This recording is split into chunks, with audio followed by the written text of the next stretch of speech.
তিনি বলবেন। रेडी दादा, इतनी अच्छी काम पिछले 15 दिनों में जो सरकार ने करके दिखाया, पिछले 15 सालों में इतना अच्छा काम पश्चिम बंगाल की बासिंदा नहीं देखा। लेकिन कहीं ना कहीं गले में कांटे की तरह चुभ रहा है। ये जो पेट्रोल और डीजल का जो भाव है, ये 10 दिन में 4 बार बढ़ा है। तो लोगों का यह कहना कि हम खाएंगे क्या, हम चलाएंगे कैसे, ये एक मुश्किल, उसको दिक्कत है। सारा दुनिया की तरफ नजर बुलाई एकदम। पिछले 3-4 साल से क्या चल रहा है। कुछ देशों में तो पेट्रोल डीजल मिलता ही नहीं है, रात भर लोग लाइन में खड़े रहते हैं। लेकिन माननीय प्रधानमंत्री जी ने ऑयल कंपनियों को नुकसान होते हुए भी लोगों को राहत दी थी। लेकिन आज इस स्थिति में पहुंच गया कि कुछ ना कुछ दाम बढ़ाना पड़ेगा। उतना ही मिनिमम बढ़ाया गया है। परिस्थिति अपने हाथ में नहीं है। पेट्रोल, गैस, डीजल हमारे हाथ में नहीं है, इसलिए दुनिया का साथ तालमेल रख के हम लोग चलना पड़ रहा है। परिस्थिति स्वाभाविक होगा तो पहले लोगों को ही राहत मिलेगा। लेकिन तृणमूल तो इसके बारे में बिल्कुल एंटी कैंपेन कर रहा है कि ये ऐसे कैसे सरकार। यहाँ जो एक्स्ट्रा सेस लगा हुआ है टीएमसी ने चालू किया था, और आज यहाँ की खजाना की यह हालत है कि वेतन देने के लिए, डीए देने के लिए पैसा नहीं सरकार के पास।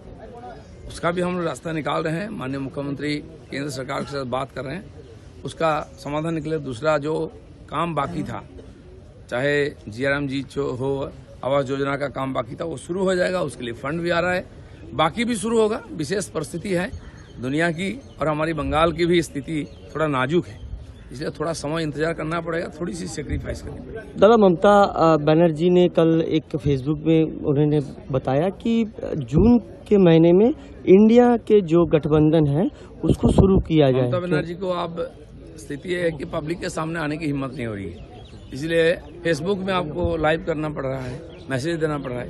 फेस टू फेस बोलिए ना, क्योंकि वो अधिकार खो चुके हैं। ममता बनर्जी और एक बात कहा है कि जिस तरह से घरों को डेमोलिश किया जा रहा है, हम लोग भी एक कल्याणी एक्सप्रेस किया था और 40 से ज्यादा घरों को हम लोग दूसरी जगह पे शिफ्ट करके उनको नया घर दिया गया। ऐसा कि अवैध रूप से घर बनाया था क्यों? आपकी सरकार, आपके नेता, काउंसिलर, एमएलए इस पर गलत काम क्यों किया?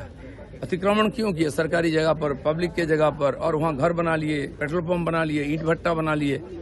अभी हटा लो, नहीं तो सरकार मजबूर है लोगों को राहत देने के लिए, रास्ता साफ करने का। हमें तो कुछ ना कुछ करना पड़ेगा। अभिषेक बनर्जी जो हलफनामा दिए थे इलेक्शन के समय, तो उसमें देखा गया था कि उन्होंने कोई बैंक अकाउंट नहीं, उनका खुद का घर कुछ नहीं है।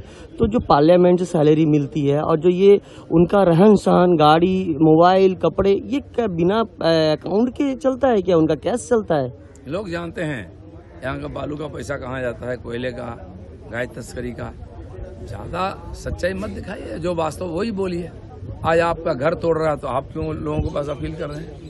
तो ये सारी बात ढोंग है, सब जानते थे, अब सब निकलेगा, सब सामने आएगा। फलता इलेक्शन के बाद ये भारी जो चुनाव में जो संख्या में वोट मिला है फलता के, आप लोगों के जो जीते हैं बीजेपी का विधायक, उनको प्रधानमंत्री भी दिए हैं, शुभेच्छा दिए हैं, क्या बताएं? फलता के जनता। सवाल और कि आप सोचे थे, आप तो बहुत बुजुर्ग पॉलिटिशियन है, आप सोचे थे कि 4 नंबर पे आ जाएगा पुष्पा?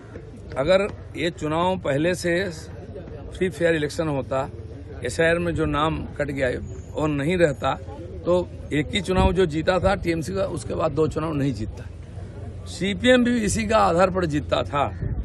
आज बंगाल में वास्तव चित्र फलता में दिखाई दिया। जहां पुष्पा बनता था कोई और, आज किसी को दिखाई नहीं दे रहा है। वहां अस्तित्व ही नहीं है टीएमसी का, और पूरे बंगाल में टीएमसी का यही हाल होने वाली है। दादा, आखिरी सवाल, ममता बनर्जी ने फीफा का जो राज्य सरकार जो फीफा का जो स्टैचू तोड़ा है, उसको लेकर ममता बनर्जी कह रही कि अंडर 17 के जो आदमी आपके सेल्फी ले रहे थे, ये क्या फीफा को पूछ करके वो स्टैचू बनाया था जो भर्ती में? ये उनके रूल के आधार पर हुआ था कि ना उनके दिमाग में कुछ आया और लिख दिया, बना दिया? कैसे? और ऐसा अजूबा कहीं नहीं देखा किसी ने। इसका मतलब लोगों को समझ नहीं आता, इसलिए फोटो खींच के लोगों को दिखाते, देखो ये चीज बंगाल में ही है। সরকার 15 দিনের মধ্যে সিদ্ধান্ত নিয়ে মানুষের মন জয় করেছে, তখনই কোথাও না কোথাও গলার কাটা হয়ে দাঁড়াচ্ছে পেট্রোল ডিজেলের দাম। 10 দিনের মধ্যে 4 বার দাম বেড়েছে। মানুষ বলছে যে অন্যান্য যে সমস্ত রাজ্য রয়েছে সেখানে এখনো পর্যন্ত দাম অপেক্ষাকৃত কম। এই রাজ্যে কবে প্রত্যাহার হবে পেট্রোল এবং ডিজেলের অতিরিক্ত সেস, এটা জানতে চাইছেন রাজ্যের মানুষ। সবই হবে, সময়ে ক্রাইসিস চলছে এখন। তেল কোম্পানিগুলো ক্ষতিতে চলছিল, তাই কেন্দ্র সরকার দাম বাড়াচ্ছে। সারা বিশ্বের দিকে একটু তাকালে বুঝতে পারবেন কী পরিস্থিতি হচ্ছে। পেট্রোলই পাওয়া যায় না, রাত জেগে জেগে লোকে নেয়। এখনো অ্যাভেলেবেল আছে, কিন্তু অয়েল কোম্পানিগুলো বহুদিন ধরে ক্ষতি স্বীকার করে চালাচ্ছিল, তাই তাদেরকে একটুখানি তো সুযোগ দিতে হবে, নাহলে কোম্পানি বন্ধ হয়ে যাবে। আর পশ্চিমবাংলা সরকারও সব রিভিউ করছে, এখানকার তো ভাড়ারও শূন্য, হাতও শূন্য, সেজন্য সরকারকে ইমিডিয়েট কোনো হাত দিতে গেলে সরকার বেতন দেওয়া মুশকিল হয়ে যাবে। মাননীয় মুখ্যমন্ত্রী দিল্লি গেছেন, কথা বলছেন, এখানে ক্যাবিনেট মিটিং হচ্ছে, সেক্রেটারি মিটিং আছে আজকে, তো এই ব্যাপার নিয়ে আলোচনা হচ্ছে। যথাসময় আমরা একটা ডিসিশন নেব। সরকারের এখনও মন্ত্রিমণ্ডলের বিস্তার হয়নি, এই কাজগুলো হলেই হবে। যেগুলো ইমিডিয়েট করার দরকার ছিল সেই ডিসিশনগুলো আমরা নিয়েছি। প্রাক্তন মুখ্যমন্ত্রী কালকে একটি ফেসবুক লাইভ করে বলেছেন, যদি ঠিক মতো ভোট হতো তাহলে আমরা 220 থেকে 230টা আসন নিয়ে আবার ক্ষমতায় ঠিক মতো ভোট হলে কি হয় ফল তা দেখে নিন একবার। আর এসব গল্প দিয়ে আর মিথ্যা কথা বলে লোককে বোকা বানাবেন না। এখন ফেসবুকে লাইভ করতে হচ্ছে কেন? আগে তো মিডিয়াতে লাইভ করছেন, কারণ মিডিয়া ওনার কাছে যাচ্ছে না। আর অভিষেক বন্দ্যোপাধ্যায়ের কে দেওয়া যে কলকাতা পুরসভার সময়সীমা, বেআইনি অংশ ভেঙে দেওয়ার এই সময়সীমা আজকে তার লাস্ট ডে শেষ হয়ে যাচ্ছে। এখনো পর্যন্ত সেই অর্থে অভিষেক বন্দ্যোপাধ্যায় কিছুই ব্যবস্থা নেননি, উল্টে তিনি মিডিয়াকে বলেছেন যে কোন কোন অংশ বেআইনি আমাকে দেখান, আমাকে জেনে তারপর প্রশ্ন করুন, অহেতুক প্রশ্ন উনি করবেন চিঠি না। লিখছেন না কেন? কর্পোরেশন চিঠি দিছে, চিঠির উত্তর চিঠিয়ায় হয়, মিডিয়ায় উত্তর হয় না। একদিন তো মিডিয়াতে আসতেন না, দিল্লি গিয়ে ওখান থেকে ভাষণ দিতেন। যেটা আইনের কাজ, আইন করেছে, আইনের মাধ্যমে যেতে হবে। সে কোর্টে হোক বা যে ডিপার্টমেন্ট চিঠি লিখেছে তাকে চিঠির মাধ্যমে উত্তর দিতে হবে, এটা ফর্মালিটি। এত বছর সরকার চালিয়ে এটা ওনারা বোঝেননি? তো সেই জন্য কোনো বিশেষ ব্যাপার নয়, আইন সবার জন্য সমান, বুলডোজার সব জায়গায় পৌঁছতে পারে। তো সেই জন্য সরকার যেটা করেছে, আইনের শাসন প্রতিষ্ঠার জন্য আমাদের সরকার কাজ করছে, এটা সব জায়গায় হবে। এবং দেবাংশু অভিষেক ভট্টাচার্য- বন্দ্যোপাধ্যায় যে সময় চেয়ে নিয়েছিলেন, তাহলে কি তার দম্ভ অহংকার চূর্ণ হলো? দেখা যাক, সেটা আমি জানি না। অহংকারের প্রশ্ন নয়, আইন আইন। খাতায় কলমে তার দেবাংশু নামে কোনো বাড়ি ভট্টাচার্য নেই। একটা ফেসবুক পোস্ট করেছেন, তিনি বলছেন যে নতুন সরকার এলো, কারো চাকরি তো হলো না, উল্টে একের পর এক উচ্ছেদ এবং বুলডোজারে প্রায় 2 লক্ষ মানুষ তারা মানে কর্মসংস্থান হারিয়ে ফেলবে। উনি যেটা বলেননি, ওনাদের কয়েকশো নেতার চাকরি চলে গেছে, যারা বিভিন্ন ডিপার্টমেন্টের মাথায় বসে কামিয়ে খাচ্ছিলেন, সেটা আমরা শেষ করেছি। কয়েকশো রিটায়ার্ড অফিসারকে লক্ষ লক্ষ টাকা বেতন দিয়ে পোষা হয়েছিল, কোনো কাজ ছিল না, সেগুলো চাকরি চলে গেছে। চাকরি হতে সময় লাগে। এটা টিএমসি নাকি দাঁড়িয়ে বললে এই এদেরকে চাকরি দিয়ে দে, ওকে চাকরি দিয়ে দে। এই সিস্টেম পাল্টে গেছে, যা হবে সিস্টেম অনুযায়ী হবে, যথাসময়ে চাকরি হবে। তৃণমূলে একমাত্র কুণাল ঘোষের সঙ্গে আপনার যা একটু মিষ্টি মধুর সম্পর্ক ছিল একসময়, কুণাল ঘোষের বাড়ির সামনে কালকে কিভাবে প্রায় সারা রাত কিছু লোক কন্টিনিউয়াসলি চোর চোর স্লোগান দিয়ে সকালে গলা ভেঙে গেছে বলে বাড়ি ফিরে গেছে। এগুলো তো আমাদের বাড়ির লোকেদের বাড়ির সামনে হতো না। আমাদের মাননীয় মুখ্যমন্ত্রী আজ তার বাড়ির সামনে গিয়ে ওদের লোকেরা চেঁচায়নি চোর চোর বলে। ইট মারলে পাটকেল খেতে হয়, এটা তো মনে রাখা উচিত ছিল তখন। জেলা সভাপতি পদ থেকে ইস্তফা দিয়েছিলেন কাকলি ঘোষ দস্তিদার। তিনি আইপ্যাকের ভূমিকা নিয়ে প্রশ্ন তুলছেন এবং দুর্নীতি নিয়েও আঙুল তুলছেন তৃণমূল কংগ্রেসের। লোককে ডেকে পদ দিলেও টিএমসির পদ নিচ্ছে না, আগে পয়সা দিয়ে পদ নিত। উনি ছেড়ে দিয়েছেন, সে তো ঠেলাই পড়ে। এখন আর টিএমসির পদও কেউ নেবে না, পদে কেউ থাকবেও না, সেই পরিস্থিতি। মিটিং ডাকলে মুখ্যমন্ত্রী কোনো নেতা মন্ত্রীরা যাচ্ছেন না বা এমএলএরা যাচ্ছেন না, পরিস্থিতি বুঝতে পেরেছেন তো। ফুটো জাহাজ থেকে সবাই পালিয়ে যাচ্ছে।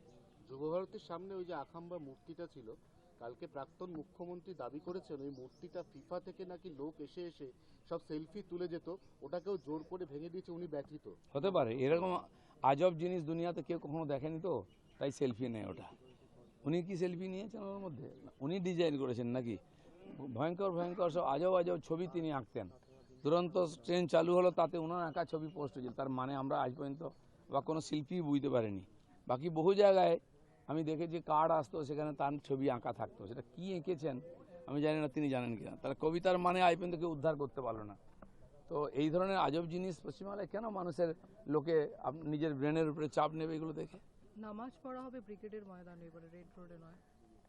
পুলিশ যেখানে পারমিশন দেবে সেখানে পড়তে হবে। নামাজ হোক, পূজা হোক, নিজের মতো করতে পারবেন না। পুলিশকে বলা হয়েছে আপনারা দেখুন, অনুমতি দিন, জায়গা ঠিক করে দিন, যাতে অন্য লোকের অসুবিধা না হয়। শতদ্রু দত্তের অভিযোগের ভিত্তিতে অরূপ বিশ্বাসকে তলব করতে চলেছে বিধাননগর দক্ষিণ থানা। যার বিরুদ্ধে কমপ্লেন আছে তাকে তো রাখবেই। আর আমিও আপিল করব সাধারণ মানুষের কাছে, আপনারা 15 বছর এবং তার আগেও অনেক কষ্ট সহ্য করেছেন।